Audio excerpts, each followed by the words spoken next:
Hello students, sensor and instrumentation की class के ये आपके फर्स्ट लेक्चर नोट्स हैं जिनके बारे में हम डिस्कस करेंगे। जो भी हमने क्लास में डिस्कस किया है वो आपका as a recapsulation in video lectures में अवेलेबल होगा। आपका जितने भी लेक्चर्स हमने पढ़े हुए हैं, जो भी नोट्स मटेरियल हमारे पास है, ये वीडियो उन्हीं लेक्चर नोट्स पे बेस्ड है, तो आप इनको एक बार गो थ्रू कर सकते हो। और अगर वीडियो लेक्चर गो थ्रू करने के बाद भी आपको कोई डाउट होता है, क्लास आप ऑलरेडी अटेंड कर चुके हो, तो अगर आपको कोई डाउट होता है तो आप मेरे से कंसल्ट कर सकते हो। तो स्टार्ट करते हैं। हमारा लेक्चर 1 जो है उसमें हमने सबसे पहले बात की थी, हमारा यूनिट 1 में हमें मेजरमेंट और सेंसर्स और ट्रांसड्यूसर्स का इंट्रोडक्शन लेना था। तो सबसे पहले बात करते हैं मेजरमेंट की। डेफिनेशन देख लेते हैं पहले।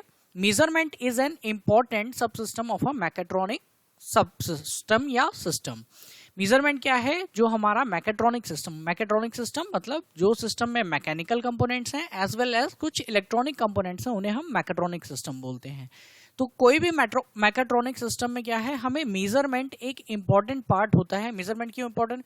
क्योंकि मैकेनिकल कंपोनेंट में कुछ मोशन हो रहा होता है जिसको हम किसी इलेक्ट्रॉनिक की मदद से मेजर करते हैं। तो मेजरमेंट हमारा एक इंपॉर्टेंट पार्ट होता है किसी भी मैकेट्रॉनिक सिस्टम का। जितनी भी हमारी इंडस्ट्रीज में मशीनरी यूज होती है, मेजरली वो मैकेट्रॉनिक होती है। Its main function is to collect, इसका मेन फंक्शन क्या है?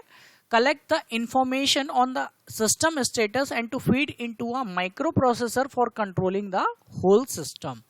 अब ये जो इंफॉर्मेशन है वो हमने कलेक्ट की, जो भी हमारा मोशन हो रहा है, और उसको हमने एक माइक्रो प्रोसेसर मतलब जो हमारा इस डेटा को प्रोसेस करेगा सिस्टम, जिससे कि हमारा पूरा एक सिस्टम की कंट्रोलिंग हम कर पाए।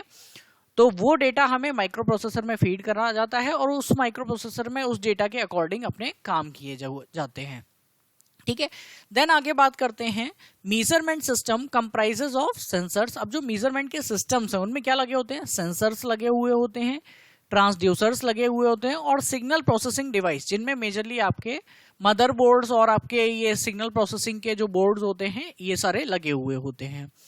Today a wide variety of these element and devices are available in market. आज की डेट में आपको बहुत सारे वैरायटी के ये जो सिग्नल प्रोसेसिंग डिवाइस हैं, ट्रांसड्यूसर्स हैं, सेंसर्स हैं, ये मार्केट में अवेलेबल हैं अलग अलग चीज़ों को मेजर करने के लिए, अलग अलग टाइप के मोशन को मेजर करने के लिए या अलग अलग टाइप के कंपोनेंट्स को मेजर करने के लिए। For example, mechatronic system designer, it is quite difficult to choose suitable sensor और transducer for the desired application. अब जो भी मैकेट्रॉनिक सिस्टम को डिजाइन करता है, जो भी इंजीनियर डिजाइन कर रहा है उसको, उसके लिए सबसे डिफिकल्ट टास्क है कि कौन सा सेंसर या ट्रांसड्यूसर उसे अपनी एप्लीकेशन में यूज आएगा। तो इसके लिए उसे सेंसर्स और ट्रांसड्यूसर्स के एप्लीकेशन और उनके पैरामीटर्स जो है उनकी डिटेल नॉलेज होनी चाहिए। तो इसमें सबसे पहले बात करते हैं कि हमारा सेंसर्स हैं क्या। सेंसर्स का इंट्रोडक्शन लेते हैं। तो sensors in manufacturing are basically employed to automatically carry out production operation as well as monitoring activities. जो सेंसर्स हैं आपके, वो मैन्युफैक्चरिंग में किसके लिए किए जाते हैं?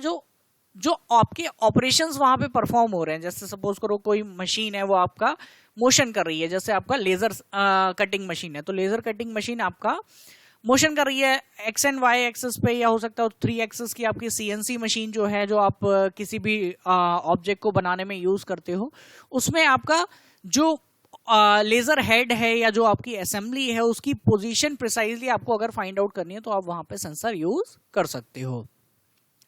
तो ये ऑटोमेटिकली कैरी आउट करते हैं, मतलब उसकी पोजीशन ऑटोमेटिकली सेंस करेगा कि किस पोजीशन पे है, और वो पोजीशन अपने जो भी माइक्रो प्रोसेसर बेस्ड उसका बोर्ड है, जो भी उसका कंट्रोलर बोर्ड है, उसके अंदर वो उसको फीड कर देगा। Sensor technology has the following important advantage in transforming a conventional manufacturing into a modern one. जो हमारी पुरानी टेक्नोलॉजी थी, जो कन्वेंशनल मैन्युफैक्चरिंग थी, जिसमें हमारे केवल मैकेनिकल कंपोनेंट्स होते थे, इलेक्ट्रॉनिक पार्ट्स उसमें नहीं होते थे, सेंसिंग कैपेबिलिटीज नहीं थी, तो धीरे धीरे सेंसर्स का डेवलप हुआ। रोज मार्केट में हमारे नए सेंसर्स आ रहे हैं आज की डेट में। तो उन सेंसर्स को हमारे जो पुराने कन्वेंशनल मैन्युफैक्चरिंग के तरीके थे उनमें हमने इंटीग्रेट करना शुरू किया। तो जो पुरानी मशीनरी थी वो हमारी आज की डेट में अपडेटेड मशीनरी हो गई। मेजॉरिटी ऑफ मशीन्स हमारी ऑटोमेटिक हो गई हैं, जो सारा काम ऑटोमेटिकली परफॉर्म करती हैं। क्यों? क्योंकि उनके अंदर बहुत सारे डिफरेंट वैरायटी के सेंसर्स लगे हुए हैं। फॉर एग्जाम्पल जैसे हमारा प्रिंटर है, तो प्रिंटर के अंदर हमारा पेपर लगा हुआ है नहीं लगा हुआ है, इसको सेंस करने के लिए एक सेंसर है। पेपर कहीं जैम हो गया है तो जैमिंग सेंस करने के लिए आपके पास सेंसर है। तो क्या हुआ, आपके पहले प्रिंटर्स में जैमिंग ऑपरेशंस होते थे, जो पुराने प्रिंटर्स होते थे वो जैम हो जाते, तो आपको उसमें प्रॉपर चीजें पता नहीं चल पाती थी। तो उसमें सेंसर्स इंटीग्रेट कर दिए गए, तो आपके पास जैसे ही प्रिंटर में जैमिंग होगी या पेपर नहीं लगा हुआ है तो वो आपको पहले ही मैसेज दे देगा। तो ये एक स्मार्ट सिस्टम हो गया। तो ये चीजें अब आपकी धीरे धीरे डेवलप हो रही हैं। क्यों? क्योंकि आपके सेंसर्स मार्केट में आने लगे हैं। तो सेंसर्स किस तरीके से ट्रांसफॉर्म कर रहे हैं, उसमें 3 मेन पॉइंट्स हैं। Sensors alarm the system operators about the failure of any सब unit of the manufacturing system. जो भी हमारा मैन्युफैक्चरिंग सिस्टम है उसमें अगर कोई पार्ट हमारा फेल है, जैसे कोई मोटर मूव नहीं कर रही है या फिर कोई पार्ट आपका मूव नहीं कर रहा है, तो उस पार्ट की मूवमेंट की इंफॉर्मेशन सेंसर अपने पास रखते हैं। और अगर कहीं पे वो ऑपरेट नहीं कर पा रहे हैं तो इसकी इंफॉर्मेशन जो भी उसका सेंट्रल कंट्रोल सिस्टम है उसके पास वो पहुंच जाती है। या फिर उसके लिए जो भी प्रिवेंटिव मेजर लेना है कि भाई अगर आपका पेपर फीड नहीं है तो ऑटोमेटिक पेपर फीड हो जाए। तो इस तरीके के जो सिस्टम्स हैं वहां पे वो वर्क करते हैं। दूसरा है reduces requirement of skilled and experience labours. अब क्या है, हर चीज आपकी ऑटोमेटिक हो गई। ऑटोमेटिक होने की वजह से आपको जो उसमें स्किल्ड लेबर, जो उसको ऑपरेट करने के लिए लेबर चाहिए थी, वो रिक्वायरमेंट कम हो गई अपनी हमारी।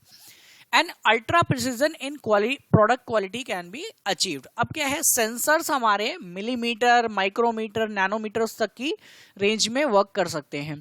तो इस तरीके का प्रिसीजन आप किसी भी मैनुअल या ह्यूमन एफर्ट से नहीं ला सकते, जो कि आप सेंसर के थ्रू अचीव कर सकते हो। देन अगर बात करें डेफिनेशंस की, तो डेफिनेशन क्या है, सेंसर की डेफिनेशन है, it is defined as an element which processes signal relating to a quantity being measured. जो क्या करता है, एक ऐसा एलिमेंट जो एक सिग्नल प्रोड्यूस करता है, जो भी क्वांटिटी मेजर की जा रही है उसके करस्पॉन्डिंग एक इलेक्ट्रिकल सिग्नल प्रोड्यूस करता है, तो उसको हम सेंसर बोलते हैं। अगर इसकी स्पेशलाइज्ड डेफिनेशन देखें, इंस्ट्रूमेंट सोसाइटी ऑफ अमेरिका ने जो दी है, a device which provides a usable output. Usable output मतलब जो आपका इलेक्ट्रिकल सिग्नल है उसको हमने यहाँ पे यूजेबल आउटपुट बोला है। In response to a specific measurand. In response to a specific measurand मतलब जिस चीज को भी हम मेजर कर रहे हैं उसके रेस्पॉन्स, जो हमारा यूजेबल आउटपुट है उसको मेजर करने के लिए जो भी डिवाइस है उसको हम सेंसर बोलते हैं। इस लेक्चर में इतना ही, आगे की चीजें अपन नेक्स्ट लेक्चर में डिस्कस करेंगे।